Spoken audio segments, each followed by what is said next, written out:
the interesting thing is the GMAT is not a math test, even though it looks like a math test. And so the surprising thing is that a lot of people who come in saying, I'm not a math person, end up doing better, much better in some cases than they were expecting. But what they're really interested in testing is how you think about math.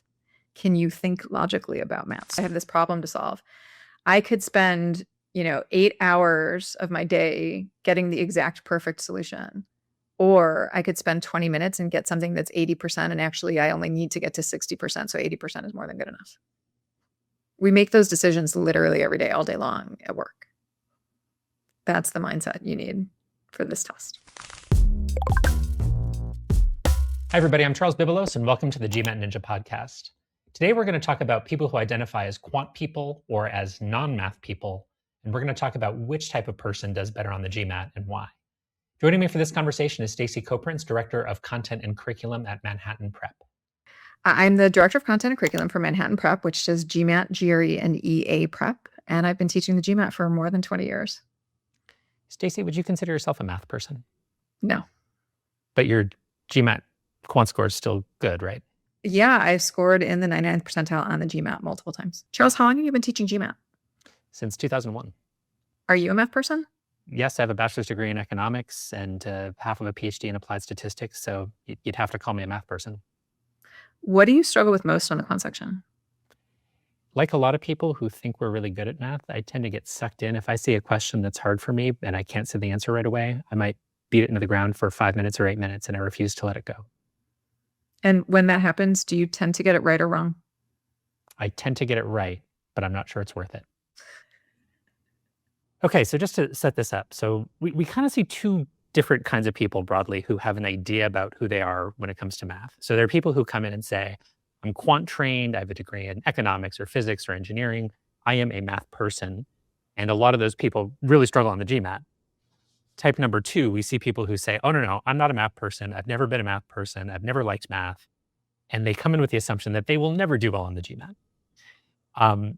So let's maybe take them one at a time. So let's pick on the non-math people first, because it's a phrase that gets thrown around all the time. And we've both seen tons of students over the years who come in and say, oh, no, I'm not a math person. I can't do well. Mm-hmm. So let's start there. Do you see those people do well? What's going on with those folks? And do they have any hope? I mean, I think where it probably comes from in the first place is that they did not enjoy math classes or did not feel comfortable in math classes in school. And so they come in thinking like, oh, I'm not good at standardized tests, or I'm not good at math or whatever. And, there's certainly valid reasons for why they feel that way from whatever experiences they had in the past. But the interesting thing is that you've heard me say this before, the GMAT is not a math test, even though it looks like a math test. And so the surprising thing is that a lot of people who come in saying, I'm not a math person, end up doing better, much better in some cases than they were expecting, because the GMAT's not a math test. So we got to talk about that. And the flip side of that, of course, for that other group you mentioned, is they're trying to take the GMAT like it's a math test because they did well on math tests in school, and then they struggle more than they're expecting because the GMAT's not a math test. Let's start with that then. So not a math test. So when you open up the book, it doesn't say GMAT math, it says GMAT quantitative reasoning. And the idea that the test creators have is that they're trying to make it a reasoning test built on a language of mathematics. So what I usually say to people is grade 9, grade 10 math, depending on where you were educated, something like that. And then from there, it's puzzles built on top of that.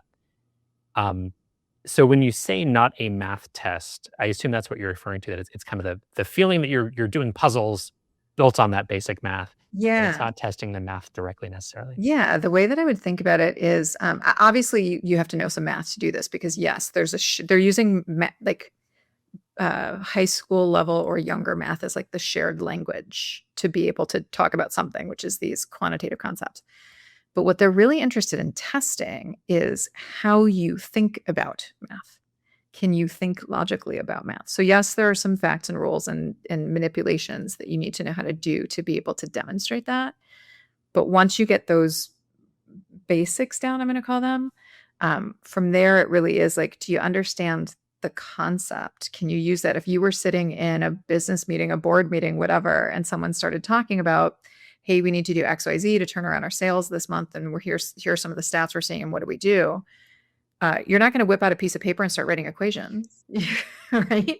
You're going to need to think logically about like, what does this mean in a real world context and what should we do about this? And that's what the test writers are really trying to build for most of these questions. Anyway, so that's my take. But Charles, you teach GMAT too, so I'm really curious what. Yeah, I mean, one way when somebody's new to the GMAT, what I'll try to say to them about quant is there might be 6 different ways to solve a mid-level question. Like that's how the exam's designed. You have multiple different paths forward.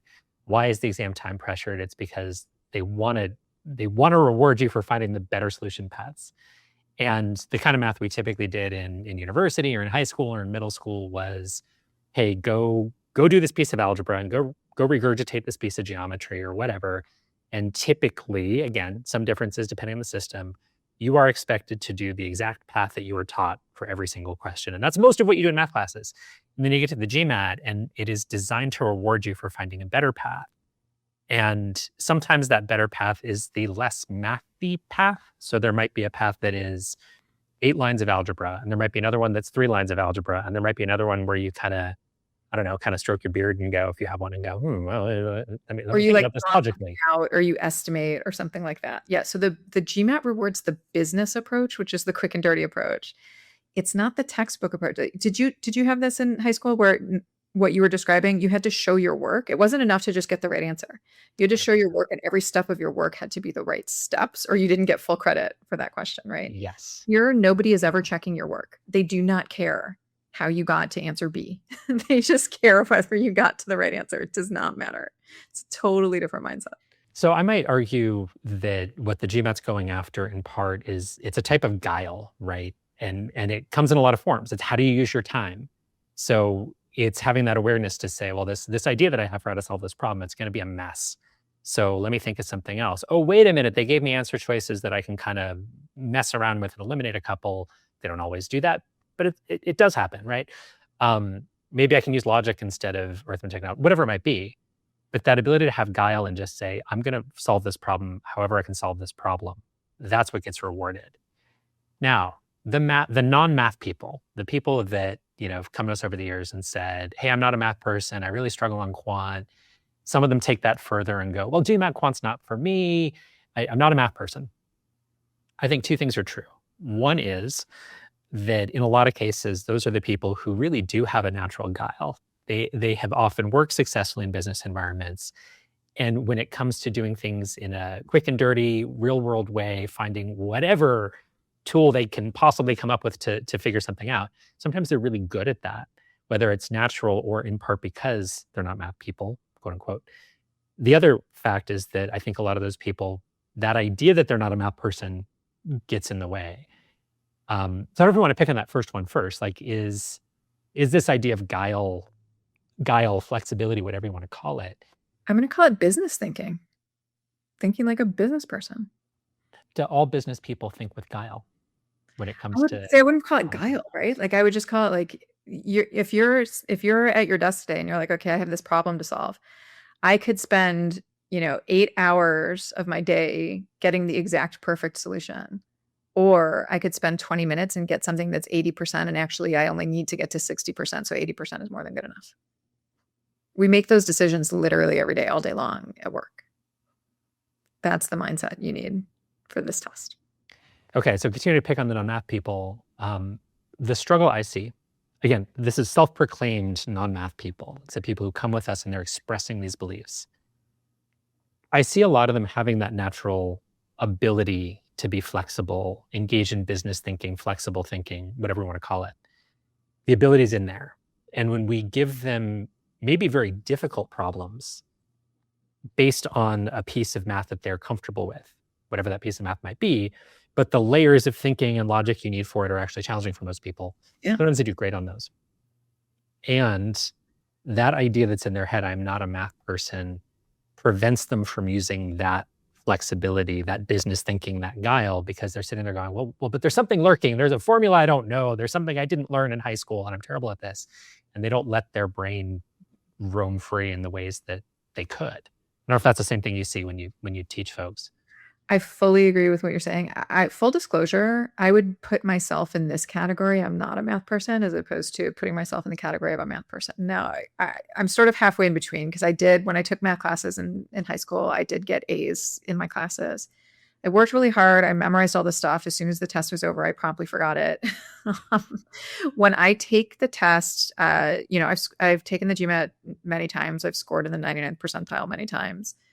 The hardest stuff for me is always the math, and like the mathiest of the math is always the hardest stuff, and I'm just slogging through. One of the big differences that I've seen between me and a lot of my colleagues who are math people, like the math is their stronger suit and they're pushing hard, they're needing to work harder on verbal, where the opposite is true for me.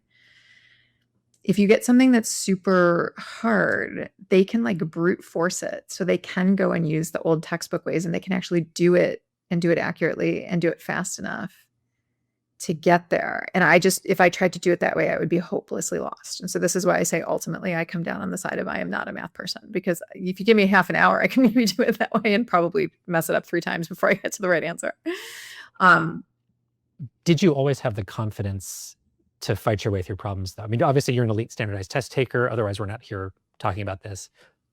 Were you always able to kind of say, well, hey, the problem is what it is, and if I can't slog through it the mathy way, I imagine that you never quit on the problem or said, oh, I'm not a math person, I can't solve this. You just said, I'm going to have to solve this I'm differently. going to do this a different way. Yes, exactly. And I can remember being a kid, my dad loved like logic puzzles and math puzzle-y type stuff. And so he would do these, or he would give them to me, and I was doing them as a kid. And so somehow, I don't know how, whether he taught me this explicitly or if I just realized that when I was taking these standardized tests as a kid, that nobody was checking my work. So I could just go do it like the easy way and the quick and dirty way.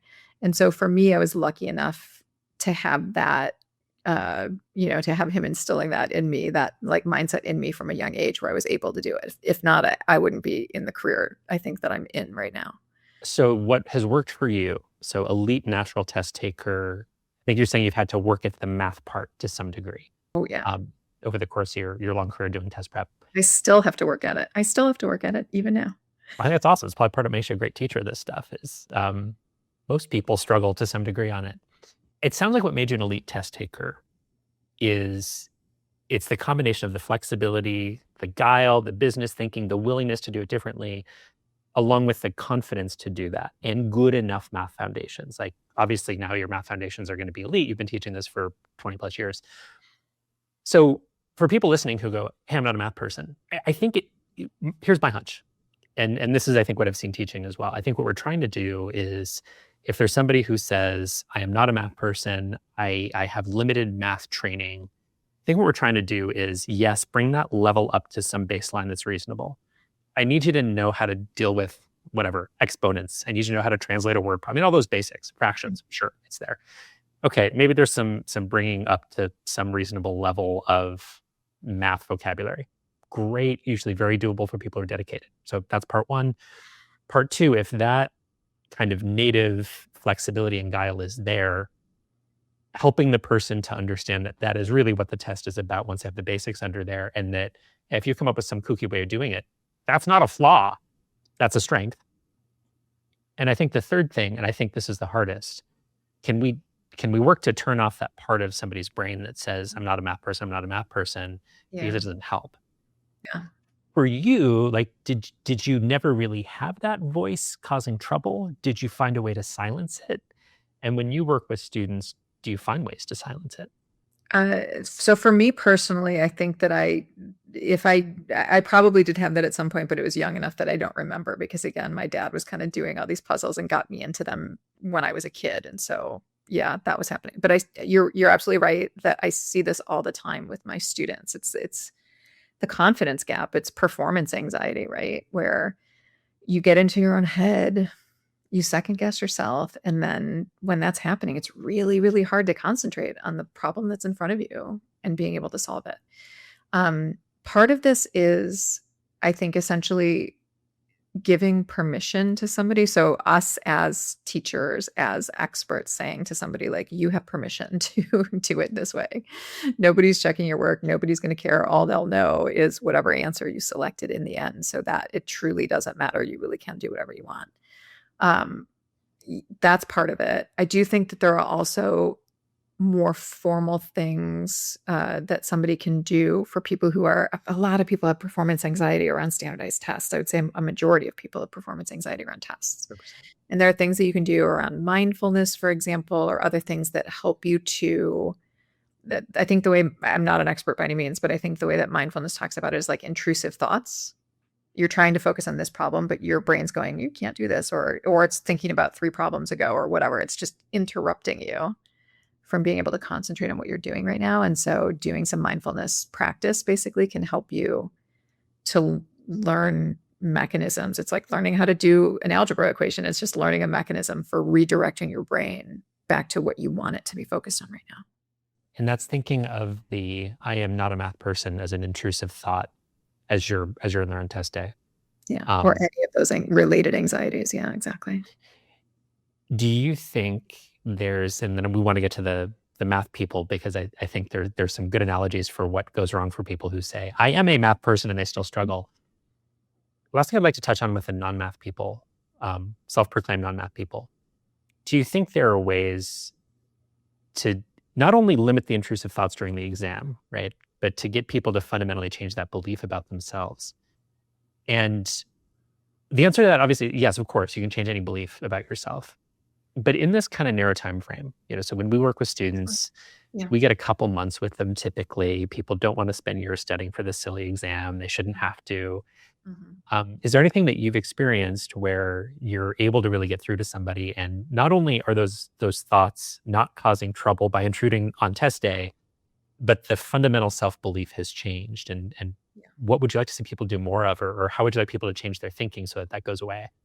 The biggest thing that I have found that I can do to help people starting on this path, but I do think it's something that sometimes takes longer than just their studies for the GMAT specifically, is really this idea of you're trying to build a business mindset or an executive mindset, that's what you're bringing to getting ready for this test. Most people, not everybody, but most people getting ready for this test have some work experience, whether that's part-time work during undergrad or whether they've now finished in their undergrad, they're working full-time, and they're out in the business world as they're preparing for the exam. And so the way that I ask them to reframe it is, you're not at a desk in school, you are at your desk at work.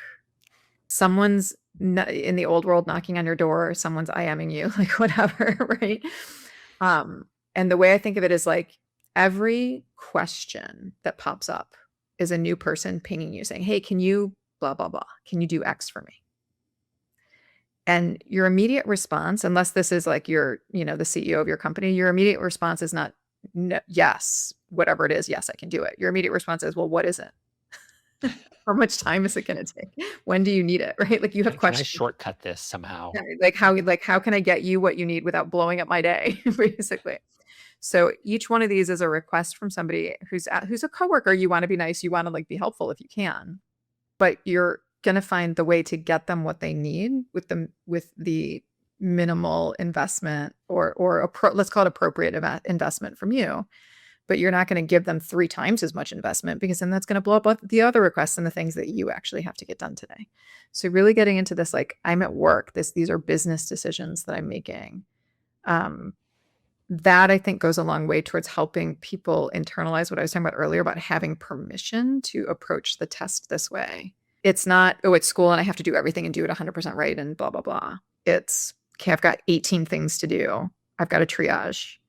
Or if you wanted to broaden that out, I mean, it's 21 quant questions in 45 minutes on the current version of the exam. And if somebody's taking the GRE or the EA, same idea, right? You have some constrained amount of time to answer a certain number of questions. The goal isn't to answer every single question perfectly. I mean, that'd be nice. Very few people can do it.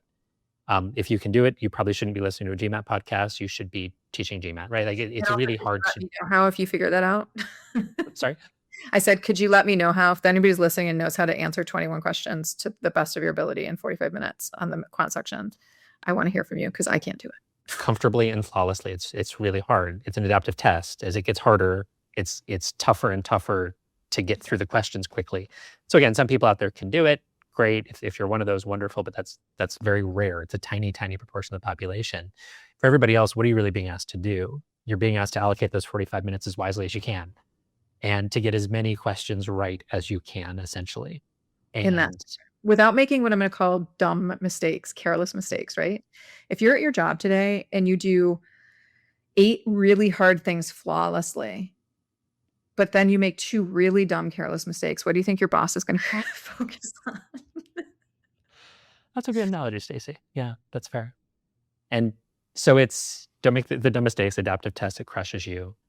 It's getting the things right that are important to get right, the tasks you are very capable of doing well. Get as many of those done right as you can in 45 minutes and let the rest go. And if you can turn so back to the question of like, how do you change your beliefs? And it's different for everybody. And we can sit here and say, oh yeah, we've both been teaching for 20 some odd years and we've seen tons of people and seen some people break through with the, I'm not a math person belief.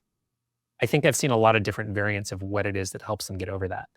One is, I love everything you're saying about, it's a broader task. Think of it as 45 minutes, get as much done as you can without making a error that's going to make your boss mad. Great. Sometimes it's recognizing it's not a math test. It's not math, it's something else.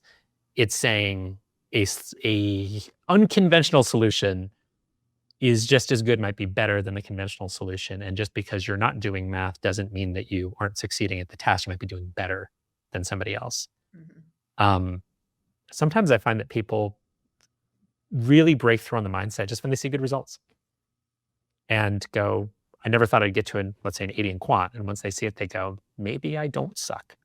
Pat yourself on the back if you get a good score. A lot of people don't do that. They just keep going, oh, but I could be better. This isn't good enough. The guy in the next cubicle got an 85, only got an 80. It's like 80 is hard to get on this test. Yeah. If you get anywhere close to that and you see progress, pat yourself on the back and go, wait a minute, maybe I don't suck at math.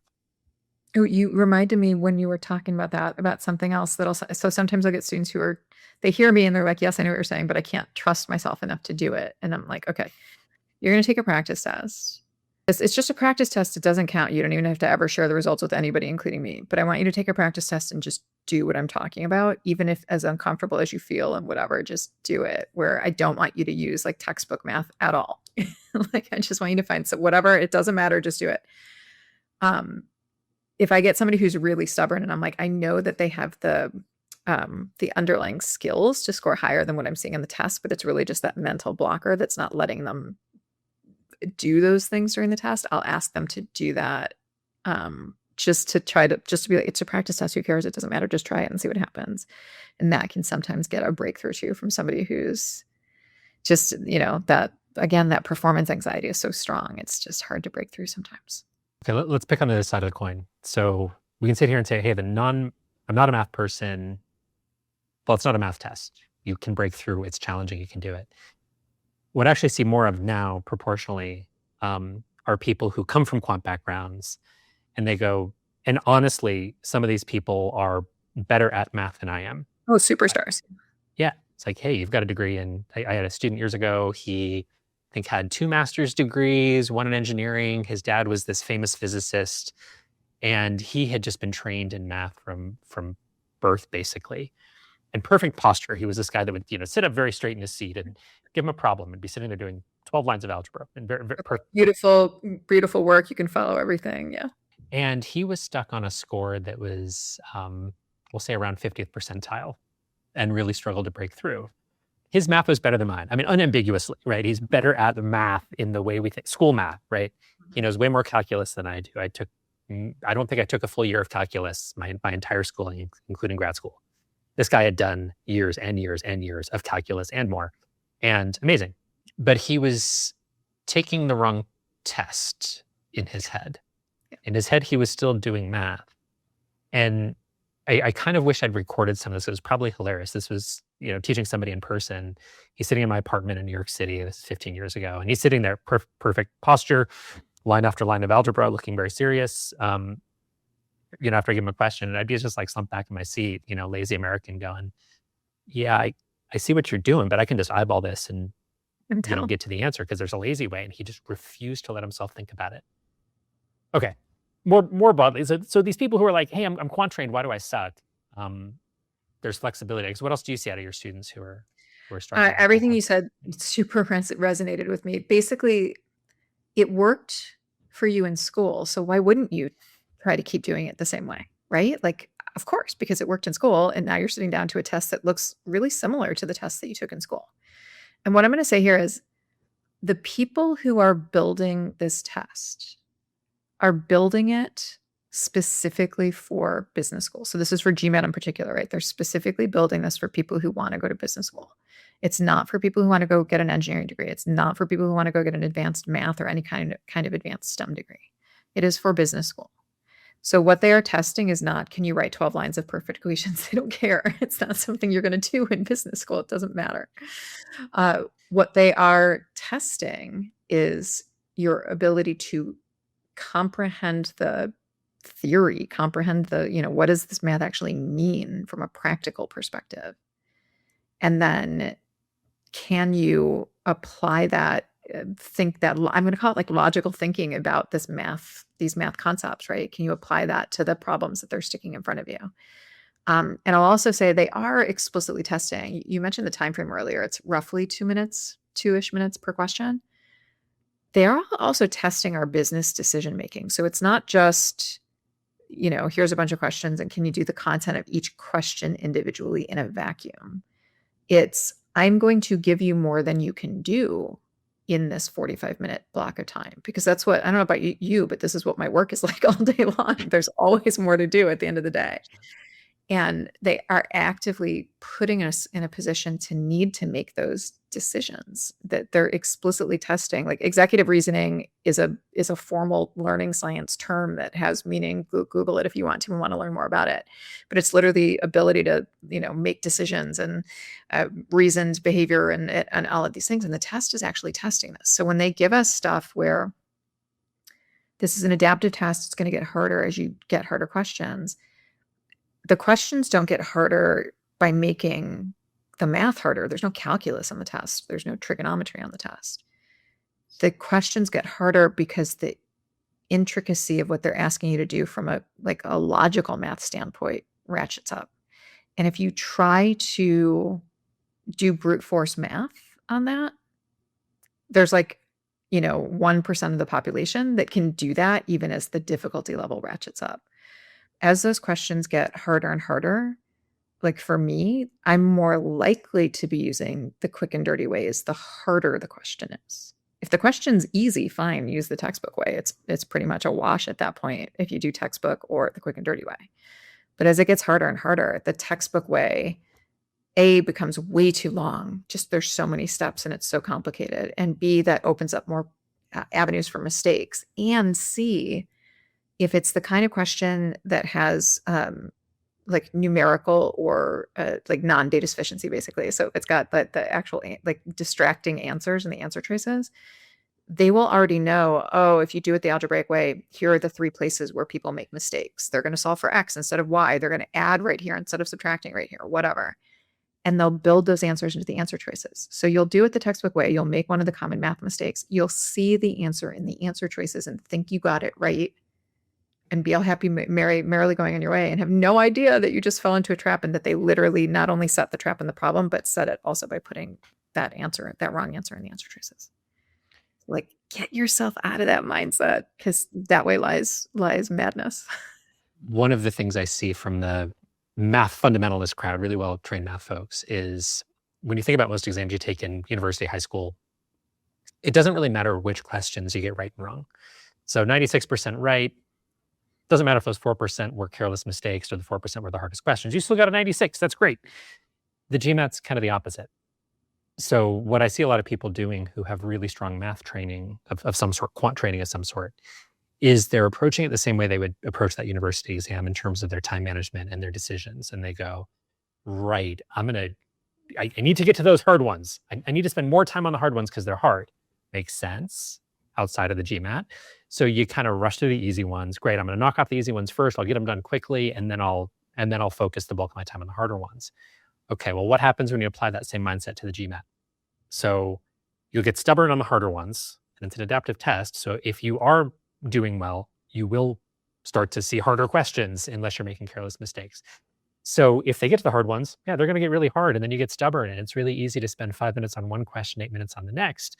And next thing you know, you have to race through and you're going to start making careless mistakes. That's one version that I see out of the I am a quant person crowd. The other version of it is, yeah, if they have the mindset that they're going to race through to get to the harder ones and they miss the easier ones and they never see the hard ones because it's an adaptive test. And especially this particular version of the GMAT we're dealing with now, a couple of mistakes on easier quant questions can torpedo your shot in an elite quant score. So we see people all the time who say, wait a minute, I've got 3 degrees in engineering. I'm amazing at math. And they are. And I can't even come close to a 90 most of the time. Or I took one practice test and I got an 89. I took another one, I got a 90. But then this other time I got a 78. What's going on? It's that mindset of I'm going to race through to get to the hard stuff. And then they miss the 2 easy ones and that's it. They're in the low 80s. Yep. And you can get a low 80 score just by missing 2 or 3 questions on the quant section. And we hear this all the time where people are like, how is this possible? How can my score be this low? I only got 2 or 3 wrong. It's because of the difficulty level of the 2 or 3 that you got wrong. If they're too easy, it just absolutely brings you down. So again, the question is, how do you change? So as we talked about the I'm not a math person crowd, where again, everyone's different psychologically. And in the limited time somebody might have studying for the GMAT, any number of different things might work, starting with, hey, this isn't a math test anyway. Any solution that works and works efficiently is a good solution. Think of it as a management task more than as a math task. Okay, great. It can be hard to get out of those beliefs that have been ingrained. But I think the path to having a self-described non-quant person go, oh, wait a minute, I'm playing a different game here. I'm going to be okay. I've seen a lot of success happen with that. It's challenging, but it happens. Then I am a quant person with bad habits. I think what's challenging there is the solution is clear, right? It's the same thing, right? It's actually the same solution, ultimately, yeah. What makes a great GMAT test taker is going to be the same no matter what your background is, right? It's all the flexibility and the willingness to think about it as a different task than you did in high school or university. I actually find that people who are rigidly quant people and struggling on this exam, I actually find them often harder to change. And the reason is that they'll go, oh, okay, yeah. I watched Stacey's video from Manhattan Prep, and I saw your videos, and yeah, I know you guys are right. I shouldn't make careless mistakes. I'm going to be systematic, and I know I shouldn't get stuck on the hard questions, and I know I should be flexible. I think for some of those people, it's really hard to go from, I know this is the right way to approach the test. I know I should be systematic on the easy stuff. I know I shouldn't get stubborn on the hard stuff. I know I should be flexible. But going from, some of these students have spent thousands and thousands and thousands of hours studying math and doing 3 hours of problems a day for a decade, 2 decades. And the challenge is pulling people out of that. So maybe if you have thoughts on how to go from, you have this habit ingrained over thousands and thousands and thousands of reps doing math, how do you go from that to this thing looks like math, but you're going to approach it differently this time? Yeah. Has anything really worked well for you and your students to try to pull them out of that? So a couple of things. And the first thing I'll say is the reason I think it's harder for this group than the first group that we talked about is because for this group, we're trying to make them change from something that worked in the past. The other group didn't feel like what they were doing in the past worked anyway. So they're like, yeah, bring it on. I'll try anything. I'll try something new. But this group is like, okay, so you want me to change. And I know it's not working on this test, but it worked in the past. So right. So it's really hard to get yourself out of that. There are a couple of things here. So we actually train everybody to do this in our courses and tutoring, but I think it's something that can really help is in a weird way, it's to slow down a little bit the person who is the math person. So we use this process that was invented, defined, whatever, by a mathematician 100 years ago. His name was George Polya, and it's called Understand, Plan, Solve.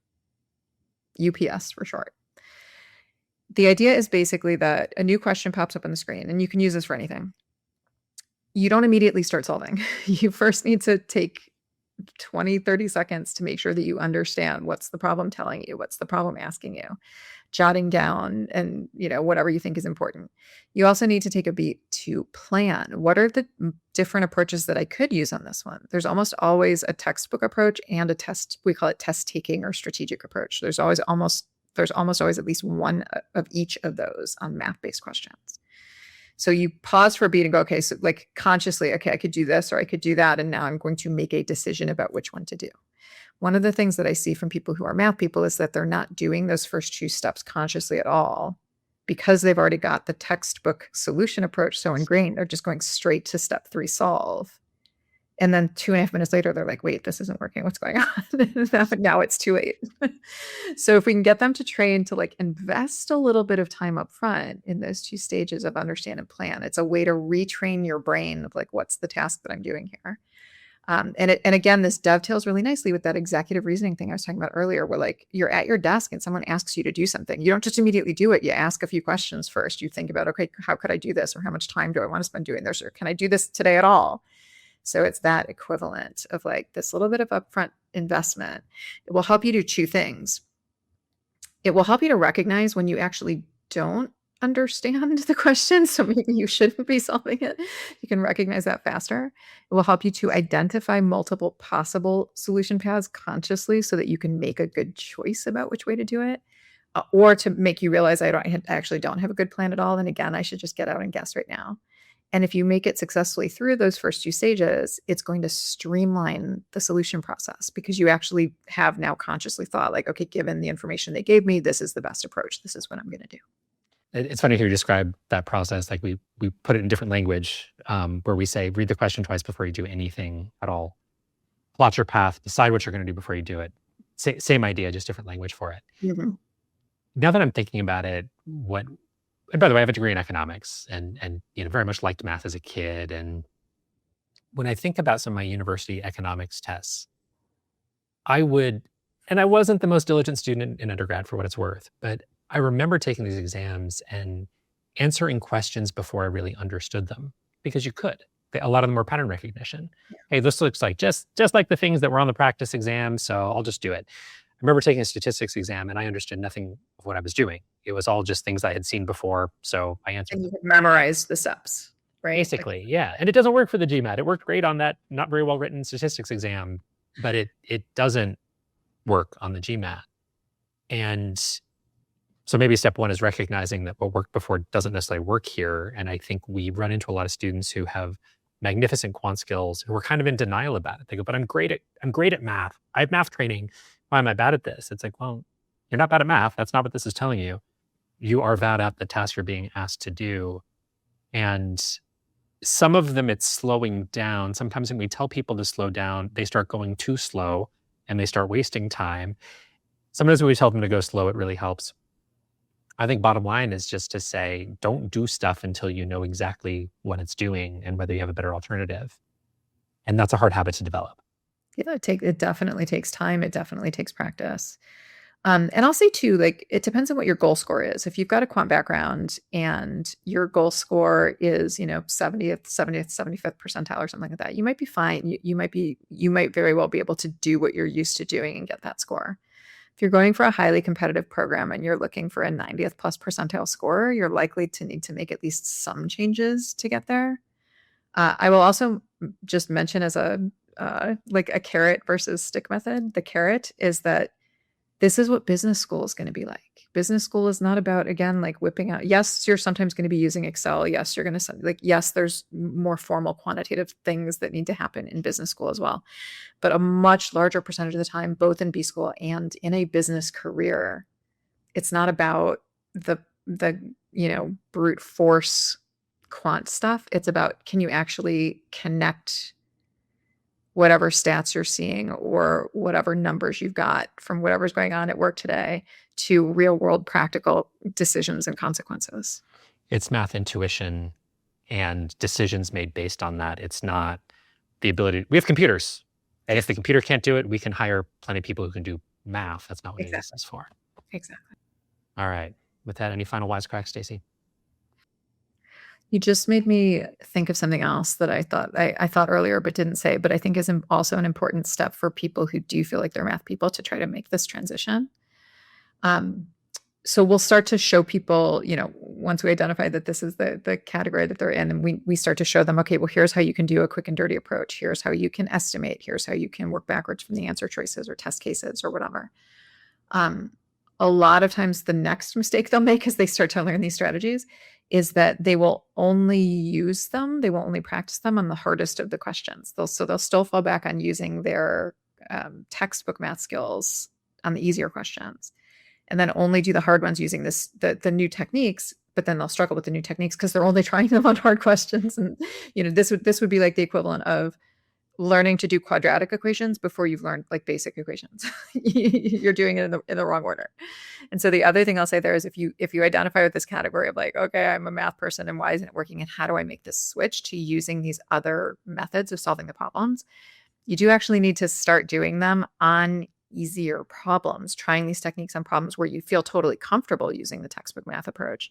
Because the idea is just like when you first learned all the textbook math stuff a million years ago, you got to build the skills up from easier to medium to harder questions so that you feel fully comfortable with the new techniques that you're learning as well. You're suggesting here it's what's missing from the toolkit might be different for math people and non-math people. The self-proclaimed math person, the orthodox toolkit, strong. The flexible toolkit, these other ways of looking at it, applying intuition, applying logic, maybe some of the stuff like back solving, using your answer choices, picking numbers, all of those sorts of things that are not math in the orthodox sense. Maybe we need to build up that toolkit. More importantly, figure out when to use what. The non-math people may need to work on both sides of the toolkit, right? There might be math foundations that they need to work on. Hey, if you forgot your exponent rules, unfortunately, you're going to need those. Calculus, you're not going to need it. But some exponent rules, some tools for solving quadratics, great. So there might be that side of the toolkit. It might also be that these other ways of approaching problems, again, applying logic, back solving, number picking, whatever it might be, if you're not practicing them or thinking about when and how you might be able to use them, you're not going to have that idea at the front of your mind when you really need it. That's it for today. If this episode of the Random Guess Podcast helped you think differently about your prep or how your brain works, please hit that like button, hit that subscribe button. It helps other people find us as well. You can find us on YouTube on the GMAT Club and GMAT Ninja channels, or on Spotify, Apple Podcasts, or Amazon Music, or wherever you get your podcasts. If you want more from Stacey Koprince, her fingerprints are all over everything at Manhattan Prep, manhattanprep.com. And if you want to know more about GMAT Ninja, including our new course, you can find us at gmatninja.com. Thank you so much for watching or listening, and we'll see you next time.